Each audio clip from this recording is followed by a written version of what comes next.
Ciao a tutti e bentornati sul mio canale. Oggi vi porto con me nel dietro le quinte di questo servizio realizzato in una villa d'epoca. Era un pomeriggio di questa lunga estate lavorativa. Faceva caldissimo e il sole era bello alto nel cielo. Quindi abbiamo sfruttato la luce naturale che entrava dalle finestre, facendo camminare la nostra coppia lungo gli stanzoni della villa. Poi ci siamo spostati in questa bellissima loggia affrescata. Eleonora e Stefano hanno improvvisato qualche posa e noi abbiamo sfruttato la finestra centrale per illuminarli. Per questo set io avevo montato il 50, mentre Luca il 35 mm.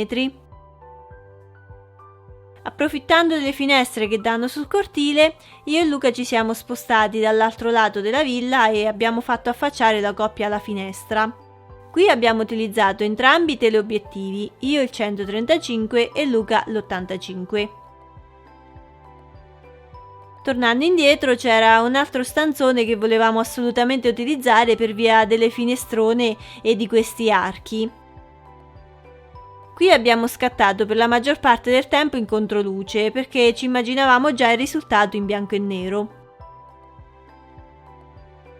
Se in una villa d'epoca ci sono delle scalinate, approfittare sempre delle scale. Qui io ero al piano di sotto che scattavo dal basso verso l'alto, mentre Luca si trovava al piano di sopra e ha scattato questa foto attraverso la ringhiera.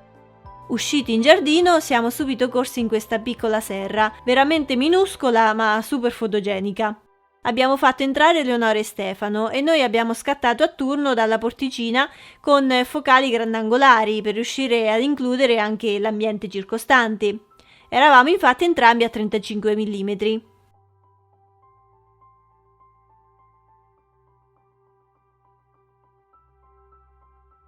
Spostandoci ancora ci siamo diretti verso la limonaia. Purtroppo quel giorno era vuota, ma abbiamo trovato allestito un bellissimo angolino che ci è piaciuto subito. Anche vuota comunque devo dire che questa limonaia ha un certo stile. Se volete vedere altre foto di questo set o magari siete una coppia e vi piacciono le nostre foto, vi invito a visitare il sito web della nostra attività. Vi lascio il link in descrizione. Ultima tappa per sfruttare direttamente il sole è stato questo corridoio fatto da siepi. La luce era bellissima e contornava i soggetti creando questa atmosfera dorata.